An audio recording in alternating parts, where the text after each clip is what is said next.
Good morning everyone, I hope you are very well. You know what guys, हमने last video में क्या क्या discuss किया था।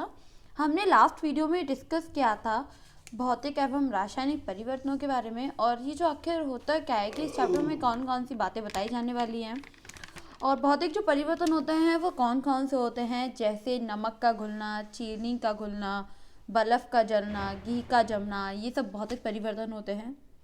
ये सब आपको काफ़ी अच्छे से ध्यान में रखना है। और आज जो हम बात करने वाले हैं वो बात करेंगे भौतिक परिवर्तन के ऊपर। काफ़ी संक्षेप में जानने की हम इसे कोशिश करेंगे और आप सभी लोग वीडियो को एंड तक देखेंगे क्योंकि काफ़ी इंपॉर्टेंट टॉपिक के बारे में हम लोग डिस्कशन करने वाले हैं।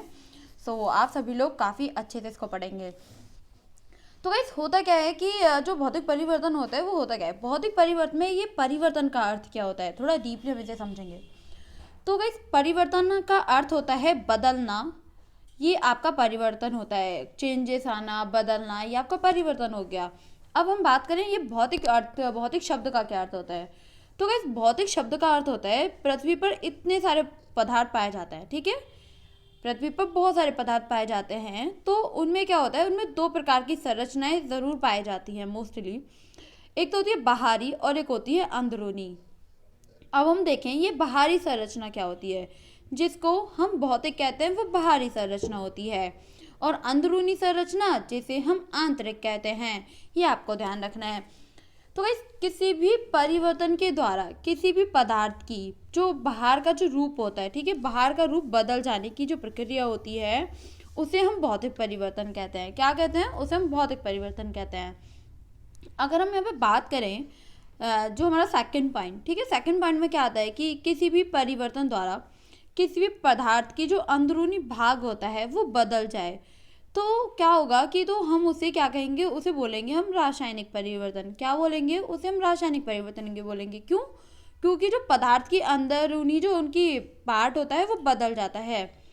दोनों परिवर्तन जो होते हैं ना गाइस, वो दोनों एक दूसरे से बिल्कुल विपरीत होते हैं, एक दूसरे से बिल्कुल अलग होता है। ये आपको यहाँ पे ध्यान रख के चलना होगा क्योंकि काफ़ी इंपॉर्टेंट बात मैं आपको बता रही हूँ। अगर ये होता है कि क्वेश्चन आपका कोई भी क्वेश्चन पुटअप किया जाता है आपके एग्ज़ाम में, कॉम्पिटिटिव एग्ज़ाम में या फिर आपके कॉलेज के एग्ज़ाम में, कहीं पे भी कोई भी क्वेश्चन पुटअप किया जाता है, अगर मैं ही आपसे कोई क्वेश्चन पुटअप कर लूँ या फिर आप मेरे से कोई क्वेश्चन पुटअप कर लें इससे रिलेटेड, तो इसीलिए आपको काफ़ी अच्छे से आप उसका आंसर दे सकते हैं। वो आप कब देंगे? तब आपको काफ़ी अच्छे से इसके बारे में पता होगा। Sorry guys. तो इसीलिए आपको काफ़ी अच्छे से यहाँ पे समझ के सबको चलना है। गाइज, अगर हम इसे जाने थर्ड पॉइंट में, आखिर ये जो होता है कि किसी भी लकड़ी को लिया हमने और किसी भी लकड़ी को लेके हमने उसे जला दिया, तो क्या हुआ, वह राख में चेंज हो गई। क्यों चेंज हो गई? क्योंकि उसके अंदर की जो ऊर्जा थी, जो भी एनर्जी थी, वह निकलने लगती है और उसे हम हीट के रूप में हम उसे फील करते हैं। ठीक है, तो वह क्या हो गया, और वह जो लकड़ी हुई वो राख में बदल जाती है। तो ये आपका कौन सा परिवर्तन होगा? ये आपका होगा रासायनिक परिवर्तन। जैसे कि आपको पता है, मैंने आपको बताया था, किस में बताया था, मैंने आपको वीडियो के स्टार्टिंग में बताया था, तब लास्ट वीडियो मैंने बनाई थी, तो लास्ट वीडियो के स्टार्टिंग में मैंने आपको बताया कागज़ वाला जो मैंने आपका एग्जाम्पल बताया था ना, ये वाला, तो इसमें भी मैंने आपको जो फर्स्ट मैंने आपको इसको भौतिक परिवर्तन करके बताया था, सेकेंड जो मैंने इसका पॉइंट बताया था वो मैंने आपको बताया था कि जो कागज़ होता है उसको हम जला देते हैं, जलाने के बाद जो उसकी एनर्जी होती है वो निकल जाती है। एनर्जी निकलने के बाद क्या होता है कि जो उसकी एनर्जी निकल गई, हमने उसको हीट के रूप में हमने उसको फील कर लिया, देन उसके क्या हो गया, वो उसको राख में परिवर्तित हो गया। इसीलिए मैंने आपको काफ़ी अच्छे से इसके बारे में बताया था। आई होप आपको अच्छे से याद भी होगा। तो गाइस, क्या होता है कि हम अगर बात करें 4 पॉइंट में हम इसको लेते हैं, तो क्या हुआ कि हमने एक बर्फ़ का टुकड़ा लिया और बर्फ़ के टुकड़े को लेने के बाद हमने उसको फ्रिज से बाहर निकाल के रख दिया। बर्फ़ का जो टुकड़ा है हमने उसको बाहर निकाल के रख दिया फ्रिज से। तो आसपास से क्या होता है, तो आसपास क्या होता है कि जो उसकी सराउंडिंग से वो क्या लेता है, वो सराउंडिंग से हीट को लेता है और देन क्या होता है कि हीट को लेने के बाद वो पिघलने लगती है, वो मेल्ट होने लगती है। अगर हम उस पानी को गर्म करेंगे, ठीक है, जो पानी मेल्ट हुआ, बर्फ़ ली, बर्फ़ मेल्ट हो गई, मेल्ट होने के बाद जो पानी निकला, उस पानी को क्या करा, उस पानी को हम गर्म करेंगे। गर्म करने के बाद तो वो क्या होता है, वो वाष्प में परिवर्तित हो जाता है। यह आपको काफ़ी अच्छे से पता होगा। तो जो ठोस है, ठीक है, ठोस बर्फ़ का होना, उसके द्रव में होना और उसके वाष्प अवस्था में होना, ये तीनों अवस्था में क्या हो गया, बट जो ये तीनों अवस्थाएं ना गाइस, तो वो पानी ही हैं। अगर हम इसको बोलेंगे तो वो अलग अलग हो गई कि क्या हुआ, बर्फ थी वो मेल्ट हो गई, मेल्ट होने के बाद वो वाष्प, तब हमने पानी को गर्म किया, गर्म करने के बाद वो वाष्प बन के उड़ गया। क्या हो गया, तीनों के अलग अलग रूप हो गए, तीनों तीनों अलग अलग अवस्था हो गई। लेकिन अगर आप इसको सोचें तो ये है तो एक ही चीज़ ना, है तो वो पानी ही। ये आपको क्या हो गया, वो वाटर का ही एक फॉर्म होता है, बर्फ में भी और पानी में भी और द्रव में भी, द्रव भी पानी होता है, ठीक है। और जो गैस होती है, गैस की अवस्था में भी वो पानी होता है। ये आपको ध्यान रखना है। गैस कब बन के उड़ती है, तब क्या हुआ, हमने पानी को गर्म किया, गर्म करने का तो वाष्प बन के उड़ जाता है। ये आपको यहाँ पे ध्यान रखना है। तो अगर हम देखेगा इसकी भौतिक परिवर्तन, कुछ भौतिक परिवर्तन के हम एग्जाम्पल्स ले लें। वैसे तो मैं आपको बता चुकी हूँ, एक और हम देख लेते हैं। तो क्या होता है कि कोई खिलौना है, ठीक है, कोई टॉय लिया, टॉय लेने के बाद वो आपके हाथ से गिर गया, गिर के वो टूट जाता है, और टूटने के बाद क्या हो गया, वो आपका भौतिक परिवर्तन होता है। क्यों, क्योंकि जो खिलौना है वो गिर तो गया है और टूट भी गया है, लेकिन टूटने के बाद वो काफ़ी जुड़ भी सकता है। बहुत से खिलौने ऐसे होते हैं जो जुड़ते नहीं हैं, बहुत से ऐसे होते हैं जो जुड़ जाते हैं। तो जो जुड़ जाते हैं हम उसे भौतिक परिवर्तन कहते हैं। ये आपको ध्यान रखना है। तो गाइस, ऐसे परिवर्तन जिसे हम पहले वाली जो वस्तु होती है, पहले वाली वस्तु में हम उसे वापस नहीं लेके आ सकते हैं, तो उसे हम रासायनिक परिवर्तन कहते हैं। क्या कहते हैं, हम उसे रासायनिक परिवर्तन कहते हैं। ये आपको काफ़ी अच्छे से यहाँ पे समझ लेना है। क्या हुआ कि दूध हुआ, ठीक है, दूध का दही, ठीक है, दूध को क्या करा हमने, दही में निर्मित हो जाना। उसके बाद ये एक रासायनिक परिवर्तन होगा। क्यों, क्योंकि दूध, देखिए आप, दूध क्या खट्टा होता है, नहीं होता ना। दूध में क्या होता है, दूध में तब हम मट्ठा डालते हैं, छाछ डालते हैं, तो उसके बाद क्या होता है, दही जम जाता है। तो दही जम जाता है, दही जो होता है वो खट्टा होता है, वो चकता एकदम दही होता है कि पीस पीस में उसको, हम उसको कट करके हम उसका खाने में यूज़ कर सकते हैं। और जो दूध होता है वो आपका खट्टा नहीं होता है, ये आपको ध्यान रखना है। और दही में आपके काफ़ी सारे बैक्टीरियाज इंक्लूड होते हैं, तो ये बात आपको यहाँ पे ध्यान रखनी है। ये जो एक प्रोसेस होता है ना, ये काफ़ी अलग प्रोसेस होता है। और इसमें ये कौन सा प्रोसेस होता है, ये आपका रासायनिक होता है, क्योंकि आप दही से वापस दूध को नहीं ला सकते हैं बना के, लेकिन दूध से आप दही ज़रूर बना सकते हैं, लेकिन दही से आप दूध को नहीं बना सकते। इसीलिए ये आपका क्या हो गया, इसमें एक नए पदार्थ की सृष्टि हुई। कौन सा नया पदार्थ, दही। तो इसीलिए इसको हम क्या बोलेंगे, इसको हम बोलेंगे दही, सॉरी, इसको हम बोलेंगे रासायनिक परिवर्तन। ये आपको यहाँ पे समझ लेना है। आई होप ये आपके काफ़ी अच्छे से समझ आ गया होगा। मैंने पूरी कोशिश करी है आपको अच्छे से समझाने की। एंड अगर आपके मन में कोई भी डाउट रह गया तो आप उसको कमेंट बॉक्स में क्लियर कर लेना। गाइस, अब हम यहाँ पे बात करें रासायनिक परिवर्तन। ये जो रासायनिक परिवर्तन होता है, ये क्या होता है। रासायनिक परिवर्तन के बारे में जानने से पहले हम कुछ बातें इसमें जान लेते हैं। तो गाइस, किसी भी पदार्थ, ठीक है, क्या हुआ कि किसी भी पदार्थ के जो गुण होते हैं, जनरली उसमें दो तरीके की विशेषताएं ही पाई जाती हैं, भौतिक गुण और रासायनिक गुण, ठीक है। भौतिक गुण कौन से होता है, किसी अवस्था का बाहरी गुण, ठीक है, ध्यान रखेंगे,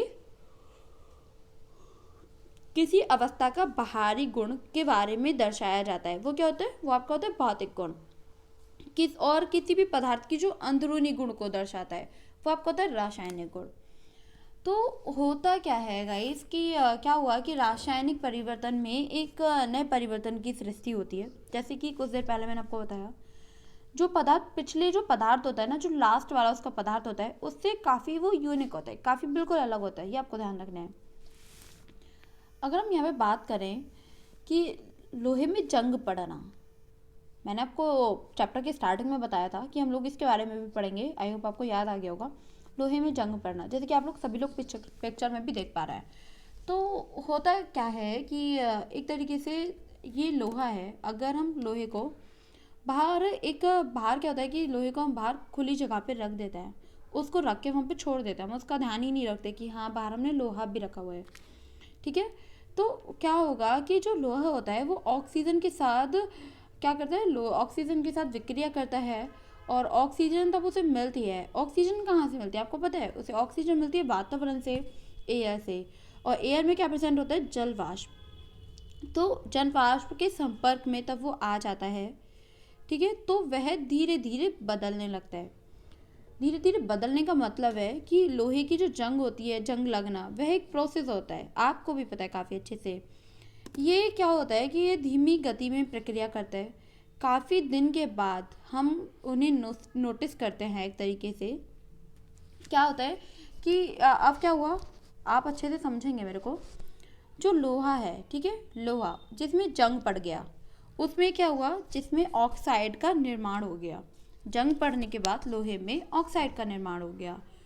जो वह जो गुण होता है ना गाइस, वो लोहे के गुण से बिल्कुल अलग होता है। ये आपको यहाँ पे ध्यान रखना है। अब हम पे बात करें कि जो लोहे का जो गुण होता है ना, वो कौन सा होता है। तो ये जो मैग्नेट होता है ना, मैग्नेट दैट मीन चुम्बक। तो ये जो होता है ना लोहे का गुण, तो चुम्बक के द्वारा वो आकर्षित हो जाता है। लोहा जो होता है ना, वो चुम्बक के द्वारा आकर्षित हो जाता है। तब क्या होगा कि तब हम क्या होते हैं, चाइल्डहुड में हम लोग क्या करते थे कि अगर कुछ भी ऐसी चीज़ गिर जाती थी जो हमारे हाथ नहीं आती, तो हम क्या करते थे, मैग्नेट लेते थे, उसको धागे में बांधने के बाद हम उससे अपना सामान उठा लेते थे। जो भी हमारी चीज़ थी, जो भी पदार्थ था जो गिर जाता था और हमारे हाथ को नहीं आता था। हाँ, क्योंकि हम उस टाइम पे काफ़ी छोटे थे। और छोटे होने के बाद हम क्या करते थे कि हम चुम्बक में को लेते थे और धागे में उसे बांधते थे। धागे में बांधने के बाद हम उसको इतनी दूरी पे फेंक देते थे जहाँ पे वो हमारा पदार्थ गिरा है, जहाँ पे कोई चीज़ गिरी है, तो हम उसको वो उस पर चिपक जाती थी। ये आपको यहाँ पे ध्यान रखना है। तो इसी तरीके से इसका होता था। ये लोहे का एक गुण होता है। लेकिन आपको ये बात भी ध्यान रखनी है, जिस लोहे में जंग लगा है वह चुंबक को अपनी ओर आकर्षित नहीं करेगा, बिल्कुल भी नहीं करेगा। आप कितनी बार भी उसको कर लेंगे, आपको ध्यान रखना है। तो क्या होता है कि जंग लगना, ठीक है, जंग लगा जो लोहा होता है लोहे से बिल्कुल अलग होता है। जैसे कि अभी कुछ देर पहले मैंने आपको बताया, ये जो इस परिवर्तन होता है ना, लोहे के जो आंतरिक जो गुण होता है उसको बदल के एकदम रख देता है। जहाँ पर क्या होता है, जहाँ पर एक नए पदार्थ की सृष्टि होती है, ठीक है। हम इसे फॉरेक्स ऑक्साइड हम इसे बोलते हैं। क्या हुआ कि आप लेंगे कोई चेयर है लोहे की चेयर है। पहले क्या होता था, तब वो चेयर ठीक थी, हम उस पर बैठते थे, हम उस पर बैठ के स्टडी कर रहे हैं, कॉफ़ी पी रहे हैं, हम उस पर बैठ के इंजॉय कर रहे हैं। देन क्या हुआ, हमने उस चेयर को बाहर खुले मैदान भी रख दिया, हमने उसको बालकनी में रख दिया। तो क्या हुआ कि वो जो लोहा था उस पर जंग लग गई। अब जंग लगने के बाद तब हमने उसको नोटिस करा काफ़ी टाइम बाद कि वो चेयर कहाँ है, हमें तो वो चेयर ही नहीं मिल रही। फिर हमने देखा कि अरे हमने तो उसको बालकनी में रखा था, हमने तो उसको बाहर रखा था। अब उसमें क्या होगा, उसमें तो जंग लग गई होगी। हमने देखा उस पर जंग लग गई। तो हम क्या करेंगे कि क्या हम उस चेयर का यूज़ कर सकते हैं, क्या हम उसको जंग को हटा सकते हैं, नहीं हटा सकते हैं। हम क्या करेंगे, उस चेयर को फेंक देंगे, वो चेयर बेकार हो चुकी है पूरी तरीके से। उस चेयर से हम एक नई चेयर मिलेगी, ठीक है। उस चेयर से एक नए पदार्थ की सृष्टि होगी जो हमारी नई चेयर होगी। उस नई चेयर का हम काफ़ी अच्छे से यूज़ कर सकते हैं। इसीलिए ये आपको काफ़ी अच्छे से समझ लेना है। आई होप आपको काफ़ी अच्छे से समझ भी आ गया होगा। मैंने आपको काफ़ी अच्छा एग्जाम्पल यहाँ पे बताया है। नहीं तो आप कोई भी अपने प्रैक्टिकल लाइफ से इसको कनेक्ट कर सकते हैं और आप इसको काफ़ी अच्छे से समझ सकते हैं। ये आपको ध्यान रखना है यहाँ पे। तो होता क्या है कि गाइस क्या करा कि जैसे कि मैंने आपको कुछ देर पहले बताया था कि जो लोहा होता है, ठीक है, कि जो लोहा होता है वो ऑक्सीजन और जल वाष्प के साथ विक्रिया करता है और विक्रिया करने के बाद राष्ट्र का निर्माण करता है, ठीक है, जंग का निर्माण करता है, जो उस पर जंग लग जाती है। ये आपको ध्यान रखना है गाइस। आई होप ये सारे टॉपिक आप सभी के काफ़ी अच्छे से समझ आ गए होंगे। एंड अगर आपके इनमें कोई भी डाउट है तो आप उसको कमेंट बॉक्स में क्लियर कर लेना।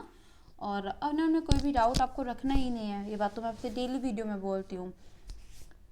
और कोई भी मटेरियल वगैरह है जो हम लोग आपको नोट्स प्रोवाइड कराते हैं, तो ऐसा है गाइस कि कोई भी आपको, देखिए यहाँ पे आईएएस पॉइंट से आपको फ्री में नोट्स प्रोवाइड कराए जाते हैं। अगर कोई बंदा आपसे इस नोट्स के पैसे मांगता है, ठीक है, वो ये बोलता है कि इतने रुपए दे दीजिए और ये नोट्स ले लीजिए, तो आपको उससे पैसे नहीं देने हैं। सर ने व्हाट्सएप ग्रुप में भी आपको फॉरवर्ड किया था ये। तो आप क्या करते हैं कि आप कमेंट किसी भी वीडियो पे, अगर आप लोगों के पास हम लोगों का नंबर नहीं है, अब नंबर नहीं है ना, और आपसे कोई आईएएस पॉइंट के जो नोट्स हैं उसके पैसे मांग रहा है आपको देने के लिए, तो आप क्या करेंगे, आप किसी भी वीडियो पे आईएएस पॉइंट के चैनल पे जाएंगे और चैनल पे जाने के बाद आप किसी भी वीडियो पे कमेंट कर देंगे। आप चाहे पॉलिटी मैम जो पॉलिटी पढ़ाती हैं उस वो वाली मैम की आप उस पर कमेंट कर सकते हैं, वीडियो पे किसी भी मैम की वीडियो पे आप कमेंट कर सकते हैं। कोई भी वीडियो आप ले लीजिए, उस पर कमेंट कर दीजिए कि हाँ मेरे को पैसे मांगे जा रहे हैं मेरे से नोट्स लेने के लिए। तो आप ये बात हमें कमेंट बॉक्स में बता देना, उसके बाद हम देख लेंगे उसको। और आपको नोट्स हम फ्री में प्रोवाइड कराएंगे। और IAS पॉइंट की तरफ से जो भी आपको नोट्स मिल रहा है, जो भी आपको मटेरियल मिल रहा है, उसका एक भी रुपया हम आप लोगों से नहीं मांगते हैं और नहीं मांगने वाले हैं। ये आपको ध्यान रखना है। यहाँ पे हर क्लासेस आपको फ्री दी जाती है, इसीलिए आपको टेंशन में होने की बिल्कुल भी बात नहीं है। हम लोग ऑलवेज आपके साथ हैं। और आपको जो भी प्रॉब्लम है आप उसको कमेंट बॉक्स में बता सकते हैं। अगर आप लोगों के पास हम लोगों का नंबर है तो आप उस पर कॉल करके हमें बता सकते हैं, ठीक है। तो thank you so much guys. आज हमने यहाँ पे बात करी कि जो रासायनिक परिवर्तन होते हैं वो कौन से होते हैं, कौन से पदार्थ में होते हैं, लोहे में जंग पड़ना कैसे पड़ता है, जो लोहे के गुण होते हैं वो क्या होते हैं, भौतिक परिवर्तन क्या होता है, उसके एग्जाम्पल्स क्या होते हैं। मैंने आपको काफ़ी अच्छे से इस वीडियो में समझाने की कोशिश करी है। अगर फिर भी आप लोगों के समझ में कोई टॉपिक रह गया हो, कोई भी डाउट रह गया हो, तो आप उसको कमेंट बॉक्स में क्लियर कर लेना, ठीक है। Okay, bye bye guys, thank you so much again.